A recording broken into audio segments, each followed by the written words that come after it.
Good morning. আজ আমরা বিভিন্ন কম্পিটিটিভ এক্সামের একটি গুরুত্বপূর্ণ অধ্যায় টাইম অ্যান্ড ওয়ার্ক, সময় এবং কার্য সম্বন্ধে জানব। খুব সহজেই, একেবারে সহজ পদ্ধতিতে হয়ে যাবে। আমরা শুধু একটা সূত্র মনে রাখবো।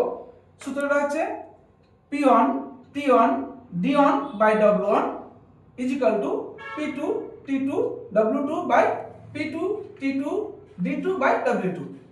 এখানে আমরা দেখতে পাচ্ছি যে 8 জন লোক, মানে এটা হচ্ছে P1,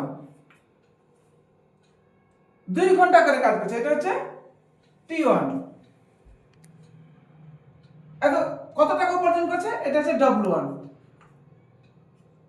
12 জন লোক প্রতিদিন 5 ঘন্টা করে কাজ করছে। 12 জন মানে P2। এটা হচ্ছে T2। আমাদের বের করতে হবে W2। তো আমাদের যেটা নাই, D1টা নাই, দরকার নাই, এটা আমাদের বসাতে হবে না এখন। তাহলে আমরা P1 সমান কি সূত্র থেকে কি পাচ্ছি? সূত্র থেকে পাচ্ছি 8 into 2 by 1200 is equal to 12 into 5 by W2। আমরা উপর কেটে নিতে পারি খুব সহজেই। 2 1 কে 2, 6 2 না 12।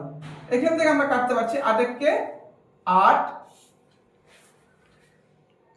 8 1 কে 8, 5 8 এ 40, একটা শূন্য আছে, শূন্য বসে গেল। তাহলে অতএব এই কোণাগুণি গুণ W2 is equal to 5 6 30, 30 এর 3 আর এখানে 15, 3 15 কত হয়? 45। হ্যাঁ, আর এই দুটো এখানে একটা শূন্য, 30 এর একটা শূন্য। কত সহজে হয়ে গেল, দেখো তো কত হলো, কত সহজে হয়ে গেল। এইভাবে আমরা খুব সহজেই সময় এবং কাজের অঙ্ক, টাইপ 1 এর যে অঙ্কগুলো করে নিতে পারবো।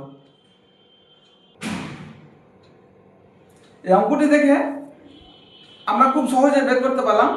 এই রকম আরো অঙ্ক পেতে আপনারা আমার পাশে থাকবেন, লাইক শেয়ার কমেন্ট করে আমাকে আরো উৎসাহ করবেন আশা করছি।